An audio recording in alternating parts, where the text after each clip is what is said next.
Assalamualaikum warahmatullahi wabarakatuh.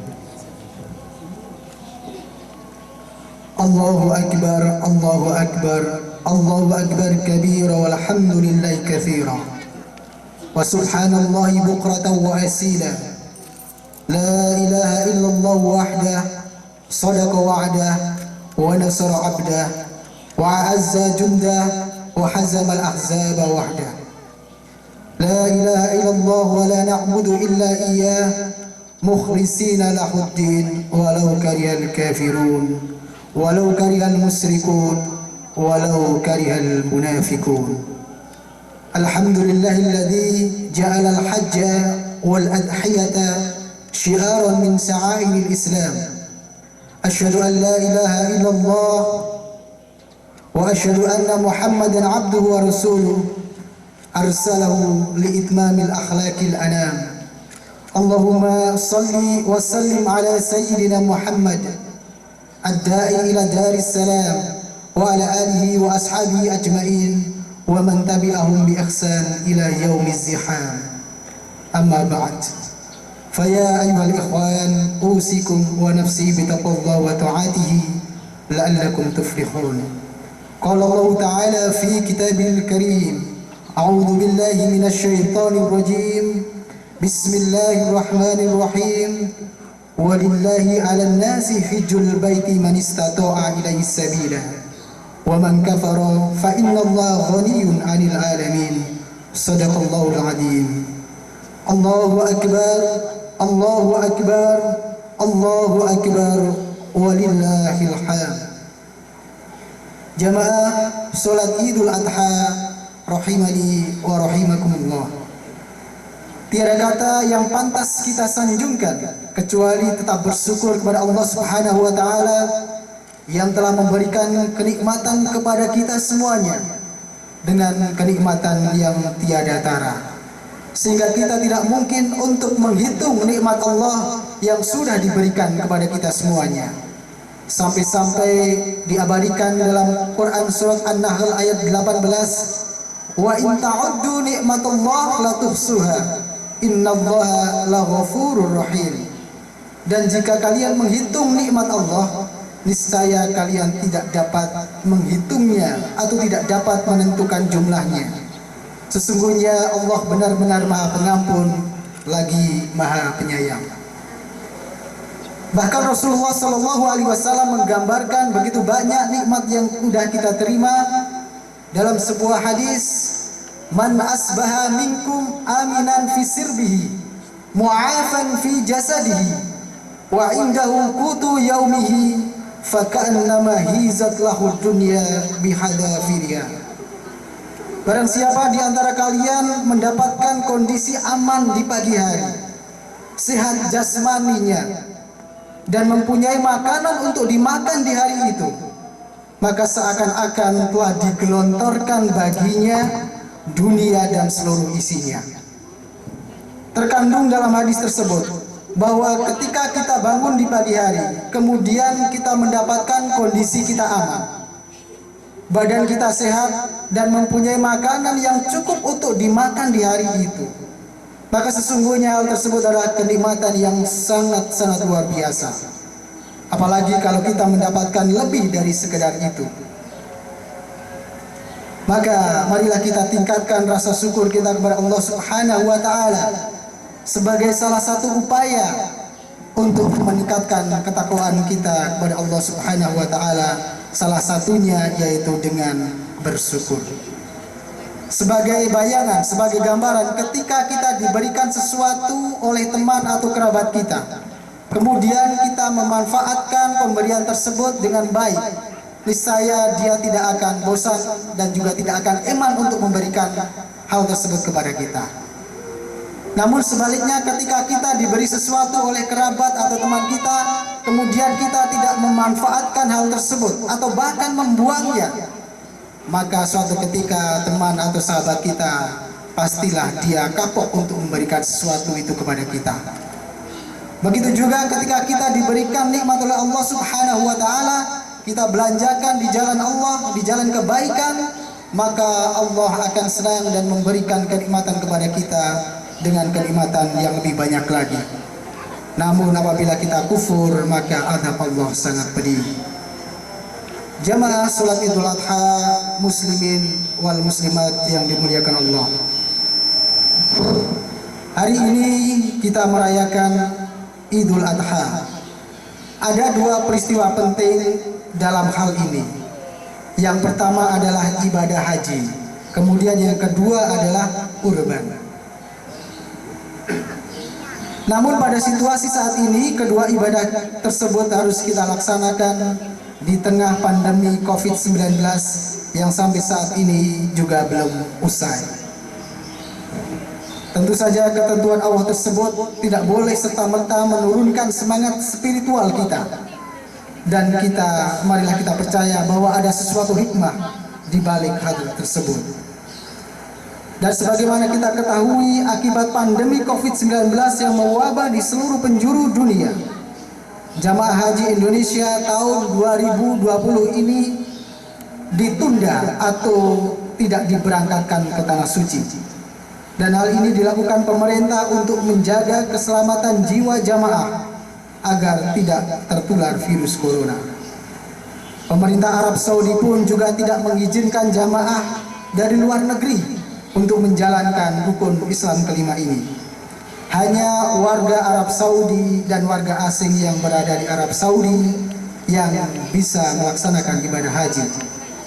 Dan hal tersebut juga dengan pembatasan jumlah dan peraturan yang sangat ketat, tentu saja dengan tetap mengindahkan protokol kesehatan. Di antaranya yaitu ketika masuk Masjidil Haram, Masjid Nabawi sudah disediakan mesin-mesin untuk mengecek suhu secara otomatis. Kemudian sholat-sholat pun serta tawaf pun juga dilaksanakan dengan tetap menjaga jarak satu dengan yang lain. Allahu Akbar, Allahu Akbar, Allahu Akbar, walillahil hamd. Muslimin dan muslimat yang dimuliakan Allah, pada kesempatan yang berbahagia kali ini, khatib akan sedikit menyampaikan terkait dengan kurban. Kurban berasal dari bahasa Arab yaitu qariba yaqrabu kurban, yang artinya yaitu dekat. Sehingga kurban adalah mendekatkan kita kepada Allah Subhanahu wa taala dengan mengerjakan sebagian perintahnya. Sedangkan hukum menyembelih hewan kurban tersebut adalah sunnah muakkad. Sunnah muakkad berarti ibadah yang dianjurkan dengan penekanan yang sangat kuat atau hampir mendekati wajib. Dan ketentuan tersebut tertulis dalam Al-Quran surah Al-Hajj ayat 34. Walikulli ummatin ja'alna mansaka liyadhkuru ismallaha ala ma razaqakum min bahimatil an'am fa ilahukum ilahu wahid falahu aslimu wa basyiril mukhbitin. Dan bagi tiap-tiap umat telah kami syariatkan penyembelihan kurban supaya mereka menyebut nama Allah terhadap binatang ternak yang telah direzekikan Allah kepada mereka. Maka Tuhanmu ialah yang Maha Esa. Karena itu berserah dirilah kamu kepadanya, dan berilah kabar gembira kepada orang-orang yang tunduk patuh kepadanya.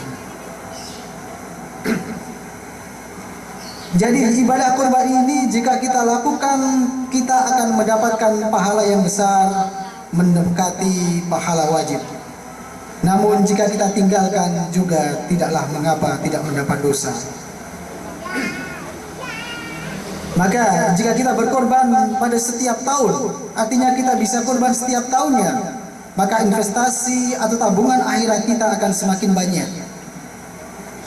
Jika seumur hidup kita misalnya hanya sekali saja kita berkorban, kita juga sudah tercatat mendapatkan pahala berkorban. atau bahkan mungkin seumur hidup kita sama sekali tidak pernah berkorban, itu juga tidak berdosa. Namun yang menjadi pertanyaan besar adalah, apakah kita tidak mau mendapatkan investasi besar menuju surga? Sebagaimana yang disabdakan Rasulullah SAW, "Ma amila adamiyun min amalin yaumun nakhri ahabba ilallah min ikhraqid dal. Innahu la ya'ti yaumal qiyamah bikuruniha wa ash'ariha wa adlafiha wa anna dama la yaqa'u min Allah bimakanin qabla an yaqa'a min al-ardi fatibu biha nafsa." Tidak ada amalan manusia yang lebih cintai Allah Subhanahu wa taala yang dilakukan pada hari raya Idul Adha melebihi amalan mengalirkan darah kurban.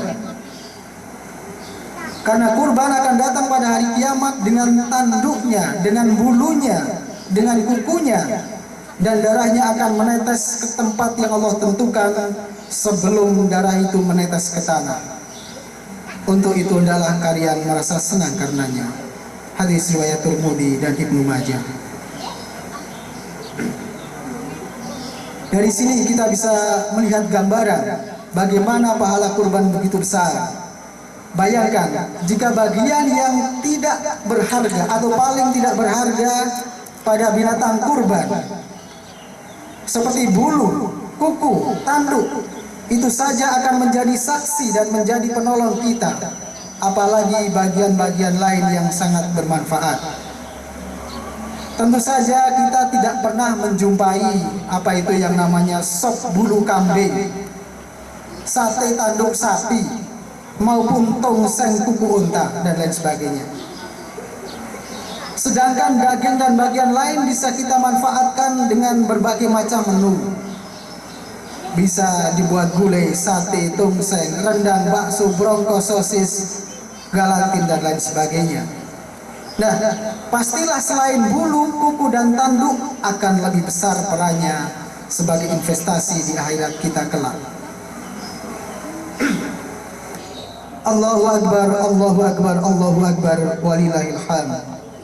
Muslimin wal muslimat arsadani wa arsadakumullah. Kemudian berikutnya, kepada siapa kita niatkan atau kita persembahkan korban kita? Rasul sallallahu alaihi wasallam menyontohkan min hadisin Anas qala duha Rasulullah sallallahu alaihi wasallam bikabsain amlahain aqranain qarraba ahaduhuma faqala bismillah Allahumma minka walaka hada min Muhammad wa ahli baitihi wa qarraba akhar faqala bismillah Allahumma minka walaka hada min amman wa halaka min ummati. Bahwa Rasulullah sallallahu alaihi wasallam menyembelih 2 ekor kambing gibas yang berwarna putih dan bertanduk. Beliau menyembelih seekor selaya berkata bismillah, ya Allah ini adalah darimu untukmu, korban dari Muhammad dan keluarganya. Lalu beliau menyembelih seekor lagi selaya berkata bismillah ya Allah, ini adalah darimu dan untukmu, korban dari siapa saja yang mentauhidkanmu dari kalangan umatmu. Dari sini kita bisa mengambil ibrah bahwa korban kita tidak ada keharusan atas nama seseorang tertentu saja, namun korban bisa atas nama keluarga. Sebagaimana yang telah dicontohkan Rasulullah SAW, bahkan Rasulullah itu keluarga besar, tapi Rasulullah mencontohkan cukup dengan seekor domba untuk keluarga besar Rasulullah. Kemudian di riwayat lain bahwa Rasulullah SAW juga menyembelih kurban untuk umatnya yang tidak mampu menyembelih kurban, karena begitu besar kecintaan Rasulullah SAW. Kemudian hikmah dari korban, di samping daging korban itu bisa dimanfaatkan atau dibagikan kepada fakir miskin, juga bisa dimanfaatkan oleh orang yang berkorban dan keluarganya. Kemudian juga oleh kerabat, tetangga, lingkungan dan sekitarnya. Allahu Akbar, Allahu Akbar, Allahu Akbar, walillahil hamd. Muslimin wal muslimat rahimani wa rahimakumullah. Kemudian di antara hikmah yang bisa kita ambil adalah selain menyembelih hewan kurban secara fisik, adalah kita menyembelih sifat-sifat kehewanan yang menempel pada diri kita. Di antaranya mungkin ada sifat ingin menang sendiri, sifat sombong, sifat licik, sifat tidak peduli kepada orang lain, sifat egois dan lain sebagainya. Sebagaimana contoh manusia kadang masih mengedepankan kepentingan diri sendiri daripada kepentingan Allah. Contohnya yaitu kepentingan untuk berkorban. Ada seseorang, dia berlimpah harta, mempunyai tabungan banyak, perhiasan yang istimewa-istimewa, barang-barang elektronik, kendaraan yang mewah, tapi giliran kurban dia ogah.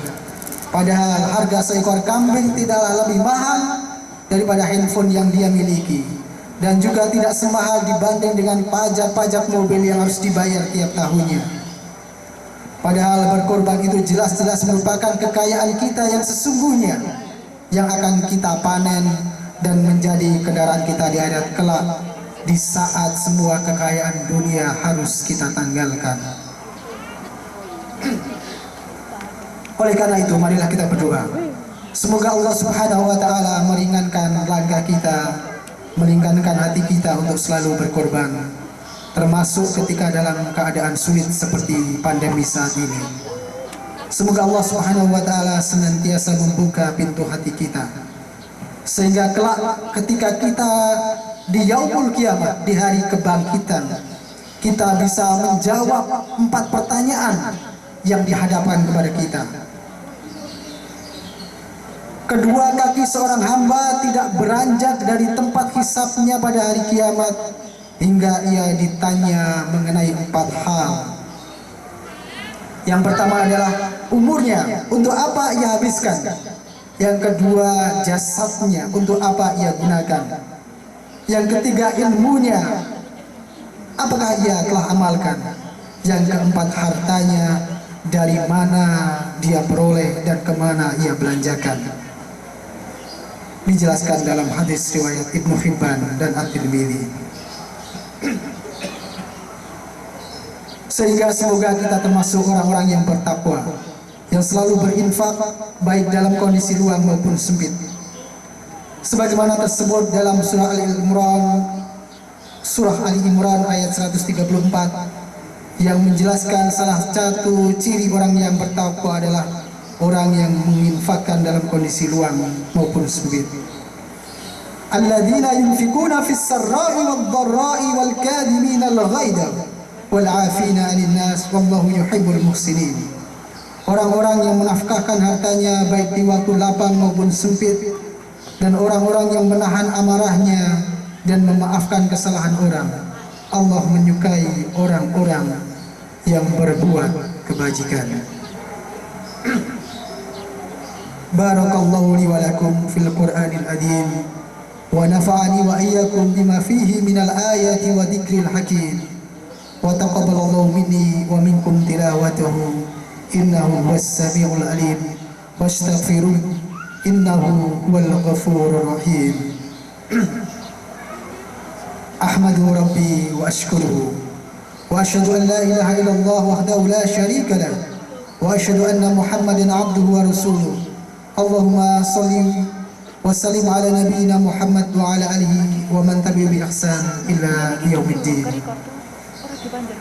Ya ayyuhalladzina amanu taqullaha haqqa tuqatih wa la tamutunna illa wa antum muslimun.